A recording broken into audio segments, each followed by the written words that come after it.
Bienvenido al podcast de Mentes Rebeldes. Este episodio es especial.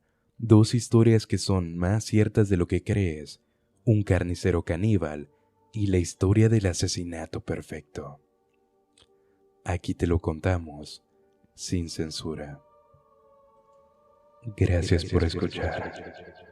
Mentes Rebeldes Podcast.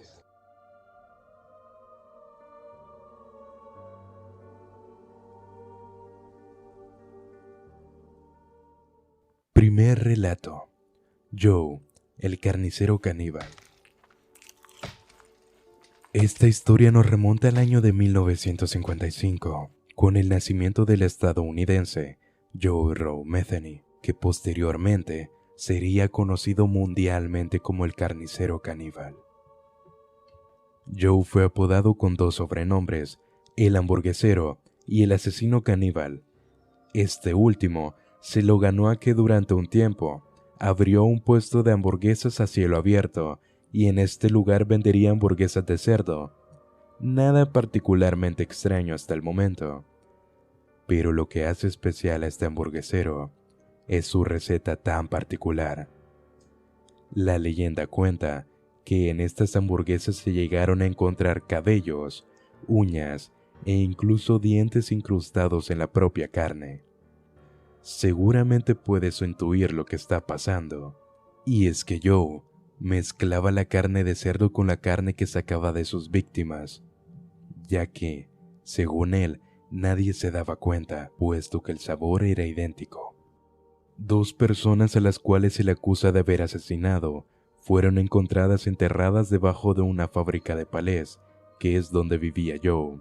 Joe dijo que veía a sus víctimas como una fuente de carne, más que como personas reales. Joe pasaba la mayor parte de su tiempo con personas desamparadas, acechando los antros en busca de mujeres con problemas de bebida o de adicción a las drogas. Uno de esos establecimientos era un bar que solía frecuentar, lugar donde fue arrestado por primera vez por haber asesinado a Kimberly Spicer, una de las víctimas que fueron encontradas encerradas en la fábrica de palés junto a su casa. Con esto surge una pregunta: ¿por qué Joe asesinaba? ¿Tenía algún motivo? Según Joe, todo comenzó por culpa de su mujer.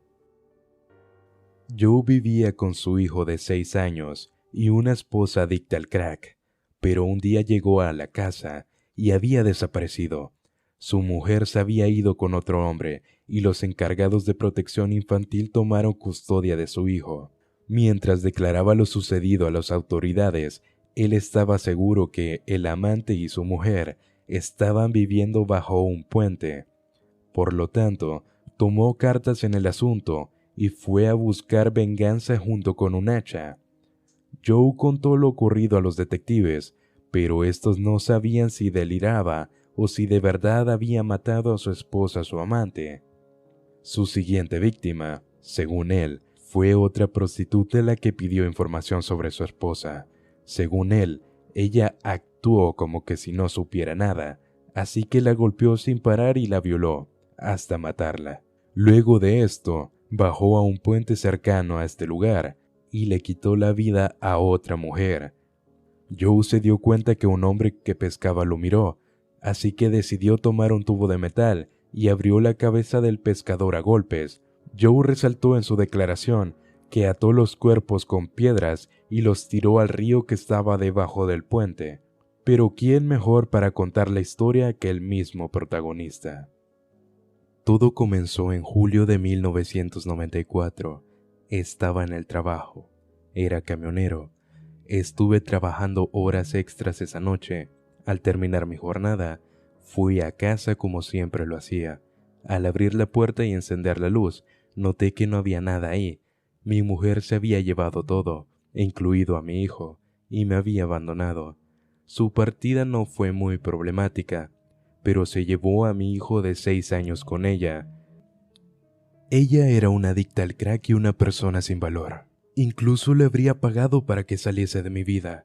Me enteré unos 6 meses después de que se había mudado al otro lado de la ciudad, con un idiota que le había obligado a prostituirse para poder conseguir drogas. Ambos fueron arrestados, pero se llevaron a mi hijo por negligencia y abuso infantil. No tuve oportunidad de ir a los servicios sociales e intentar que mi hijo volviera, debido a mi historial criminal, así que me encargué del odio que sentía por esos dos, que habían perdido a mi hijo. Y fui a buscarlos para cobrar venganza. Descubrí gracias a alguien que estaban viviendo debajo de un puente, drogándose con algunos indigentes de la zona que vivían debajo de este puente. Fui a buscarlos, pero no los encontré. Sin embargo, sus dos amigos con los que solían drogarse estaban allí. Estaban desmayados en un viejo colchón apestoso. Y ahí se quedaron cuando me fui, pero ahora estaban muertos. Esa misma noche regresé y atrapé a una prostituta adicta al crack. La levanté y traté de sacarle toda la información sobre dónde estaba mi mujer. Ella actuó como que si no supiera nada, así que le pegué, la violé y luego la maté. La puse en unos arbustos y fui por la siguiente prostituta. Le hice lo mismo que la última. Pero cuando estaba a punto de arrojarla entre los arbustos con la otra prostituta, noté que un viejo negro junto al río pescaba mirándome. Agarré un tubo de metal de acero que estaba cerca y corrí hacia él y lo golpeé hasta matarlo. Entonces puse a dos prostitutas y a él en el río y los aplasté con piedras. Esa fue una noche muy ocupada para mí. 5 asesinatos en menos de 7 horas. Lavé la sangre de mi ropa en ese río, limpié la escena del crimen tanto como pude y luego me fui. 2 semanas más tarde, fui arrestado y acusado de los asesinatos. Pasé cerca de 18 meses en la cárcel de la ciudad de Baltimore esperando para ir al juicio. El juicio duró 1 semana y fui liberado por falta de pruebas. Estaba libre de nuevo. Volví y le dije a mi jefe que me entregara mi antiguo trabajo. En la fábrica de palets. Había un pequeño anexo en la propiedad, así que le dije a mi jefe que me dejara quedarme allí y podría vigilar el lugar. Estuvo de acuerdo con esto y me dio las llaves de la puerta principal. La compañía estaba en una calle sin salida y estaba muy aislada. Fue perfecto para lo que quería hacer. Atraje a 2 mujeres adictas más allá de mi tráiler. Yo maté y mutilé sus cuerpos. Corté la carne y la puse en algunos envases para luego ponerlos en el refrigerador. Luego enterré los restos en varias tumbas que eran poco profundas en mitad de un bosque detrás de la compañía. Durante las siguientes semanas me dediqué a un pequeño puesto de carne. Tenía hamburguesas de carne de ternera y cerdo asado, el cual mezclé con carne humana. El gusto del cuerpo humano era muy similar al del cerdo. Si lo mezclas, nadie puede notar la diferencia. Todo iba bastante bien, hasta que me quedé sin carne especial. Así que atraje a otra víctima hasta mi tráiler y comencé a arrancarle la ropa. Ella estaba gritando, pero no había nadie cerca para escucharla, excepto yo, y seguí riéndome de ella. Me volteé por una fracción de segundo y ese fue mi error, porque salió corriendo por la puerta antes de que yo pudiera llegar hasta ella. Había una valla de alambre de 8 pies con alambre de púas en la parte superior, alrededor del frente de la compañía. Esa perra escaló esos palés como un mono y saltó la valla y corrió hacia la carretera principal donde un tipo en una camioneta la recogió y la llevó a una estación de servicio cercana donde llamaron a la policía. Bueno, yo sabía que los policías estaban en camino, pero no corrí. Recogí su ropa, agarré las llaves de la puerta, salí y abrí la puerta principal. Tan pronto salí por la puerta, un coche patrulla me detuvo y el policía saltó. Me apuntó con su arma y me dijo que me tirara al suelo. Ahí es donde todo llegó a su fin. Joe fue condenado a doble cadena perpetua, ya que todos los crímenes que confesó, tan solo 2 de ellos pudieron ser comprobados por la policía. Kathy y Kimberly fueron asesinadas a mediados de los años 90. A pesar de su testimonio, No se presentaron cargos por falta de evidencia. Transcurrieron 20 años y Joe fue encontrado muerto a la edad de 62 años en su celda, poniéndole fin a su vida criminal. Segundo relato: el asesinato perfecto. ¿O no? John List lo planeó todo meticulosamente. Llamó al colegio de los niños avisando que sus 3 hijos no irían a clases por algún tiempo, debido a que estos estarían en un viaje. Además, canceló el periódico, las entregas de leche y el correo. John List había decidido desaparecer, sin levantar rastros ni sospechas. Para ello, concluyó que debía matar a su familia entera. John era considerado una persona sumisa y tranquila. Tenía 45 años en 1971, cuando todo parecía ir mal en su vida. Simplemente no podía permitirse este estilo de vida. No podía permitirse seguir pagando las 2 hipotecas que había hecho sobre su gigante mansión de 18 dormitorios en el elegante Westfield, en Nueva Jersey. Su dinero no alcanzaba para cubrir su reservado, pero cómodo estilo de vida. John consideraba a su esposa, Helen, una desilusión. Se negaba a ir a la iglesia con regularidad. Su hija, Patricia, incluso hablaba de seguir la profesión de actriz. Las creencias, más bien fanáticas y religiosas de John, definitivamente no eran seguidas por su familia. Habían 2 opciones. Se podría declarar a sí mismo en bancarrota o podría buscar ayuda en las agencias de asistencia social. Pero John no podía ni siquiera pensar en la vergüenza y la desgracia que esas salidas representarían para él y su familia. Después de todo, era un contador muy respetado que había sido vicepresidente de un banco. Además, había enseñado en la escuela dominical de la iglesia luterana, a la cual había acudido regularmente. En la mente de John había solo una posibilidad, y eso era enterrar sus deudas, incluso si eso significaba enterrar a su familia con ella. A John le preocupaba el destino de las almas de sus familiares. Estaba especialmente preocupado por el alma de su hija mayor, Patricia, quien mostraba poco interés en acudir a la iglesia. Era una irreverente actriz de teatro que fumaba marihuana y creía en la brujería. John tenía miedo de que si no hacía algo, estaría rompiendo toda enseñanza de su autoritario padre, quien siempre insistió en que debía cuidar y proteger a su familia. John planeó todo con frialdad.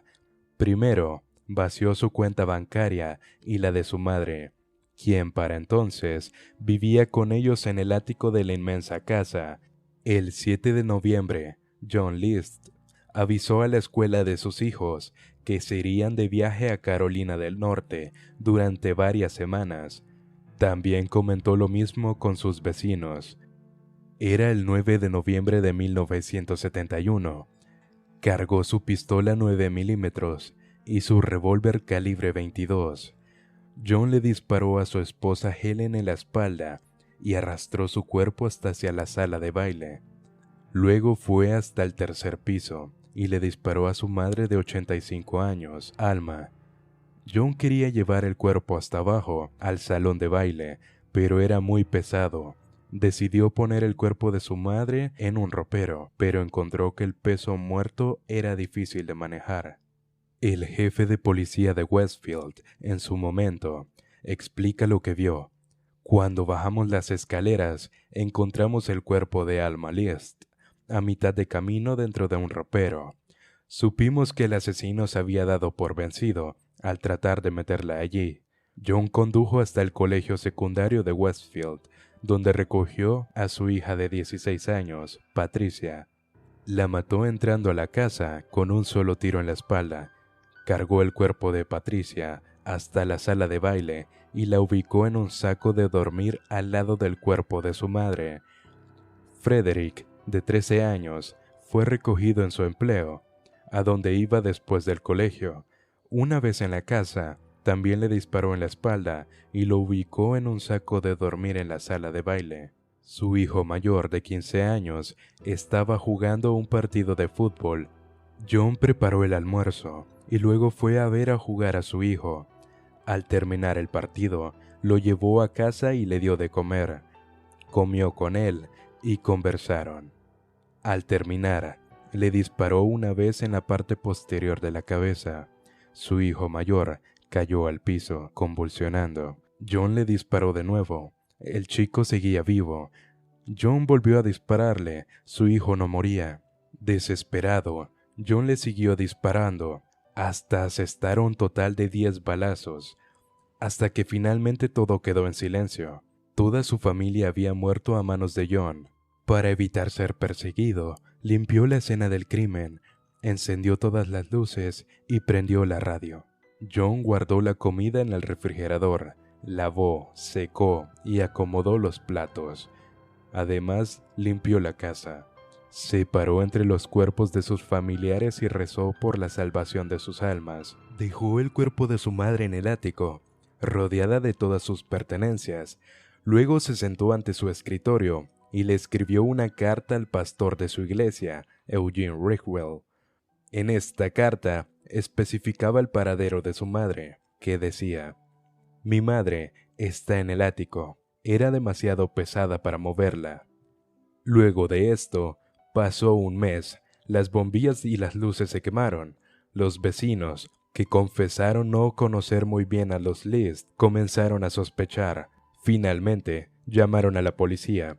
El jefe de policía James Moran dijo lo siguiente: «He manejado varios asesinatos con el correr de los años, pero nada como esto. Forzamos la puerta trasera y caminamos a través de algunos cuartos hasta la sala de baile.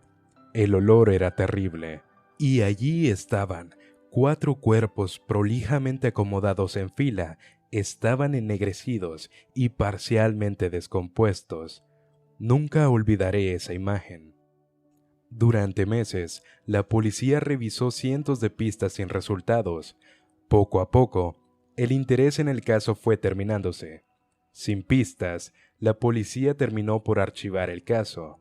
John List aparentemente había cometido no 1, sino 5 asesinatos perfectos. El tiempo corría, pasaron 10 meses después de estos asesinatos, y la casa de la familia List fue encontrada en llamas en mitad de un incendio. Pasó el tiempo, y transcurrieron así 18 años, donde John List construyó una nueva identidad. Ahora era conocido como Robert Clark. Durante un tiempo, se ganó la vida trabajando como cocinero, pero en 1977 volvió a su profesión original como contador. Pronto estaba ganando $400 a la semana. Conoció a su segunda mujer, Dolores, en un encuentro de la iglesia luterana. El callado e introvertido Robert era un marido bueno y devoto. Pero en 1985, una amiga le mostró a Dolores Clark un artículo sobre un antiguo asesinato en Nueva Jersey. La foto de John List fue acompañada con el relato. Tenía un leve parecido a su marido Robert. Dolores se desentendió de todo el asunto, pensando que era absurdo. En 1988, los Clark se mudaron a Richmond, Virginia. Robert Clark concurría a los servicios luteranos, trabajaba en su jardín, miraba televisión y se apasionaba con el trabajo con madera, hasta que un día la tecnología lo cambió todo. Y llegó el año de 1989. La policía de Nueva Jersey se acercó a los productores de la serie de televisión America's Most Wanted, debido a los buenos resultados que habían obtenido en la búsqueda y captura de fugitivos. Les propusieron dar a conocer el caso de John List. Se trataba del caso sin resolver más antiguo que se hubiera transmitido en el programa. El escultor forense Frank Bender, trabajando con fotos de 18 años atrás de List, produjo un modelo de la cabeza del hombre buscado. Bender, ingeniosamente, llegó al increíble y coincidente aspecto de List, envejecido 18 años. Como era de esperarse, la misma vecina que le había mostrado a Dolores Clark el periódico 3 años atrás, reconoció la cabeza esculpida, Consumida por las dudas, logró convencer a un pariente para que llamara al programa. John List fue rastreado hasta la empresa de contabilidad de Richmond. Robert Clark, como se le conocía ahora, negó ser el hombre buscado, pero la huella registrada en una ficha del ejército, archivada en Washington, probó que era John List. Fue extraditado a Nueva Jersey y fue enviado a la prisión a la espera de su juicio. Siguió aferrado a su alias, a pesar de la abrumadora evidencia que demostraba que era John List, incluyendo las huellas dactilares de la escena del crimen. Finalmente, List reconoció su verdadera identidad ante otro recluso mientras todavía estaba en la cárcel. Yo sabía que John List debía estar escondido en algún lugar del país, y esa idea es que me ha rondado la cabeza durante 18 años, declaró el sheriff de Westfield, quien fue la primera persona que entró a la casa del asesino y vio los cadáveres de la familia del fugitivo, y quizá el más sorprendido por la eficacia policial de la televisión. En mayo de 1990, John List, de 64 años de edad, casi 2 décadas después de haber eliminado a su familia entera, enfrentó un juicio por asesinatos múltiples. Fue hallado culpable de los 5 asesinatos y fue sentenciado a 5 cadenas perpetuas en prisión. John List murió el 21 de marzo de 2008 por complicaciones de neumonía a los 82 años de edad, en una cárcel de Nueva Jersey, y fue enterrado junto a su madre en Michigan, poniendo fin a su historia criminal. Recuerda que si deseas apoyarme, puedes seguirme en mi Instagram para no perderte actualizaciones y futuros episodios. Como siempre, el link estará en la descripción de este episodio. Una vez más, gracias por escuchar Mentes Rebeldes Podcast.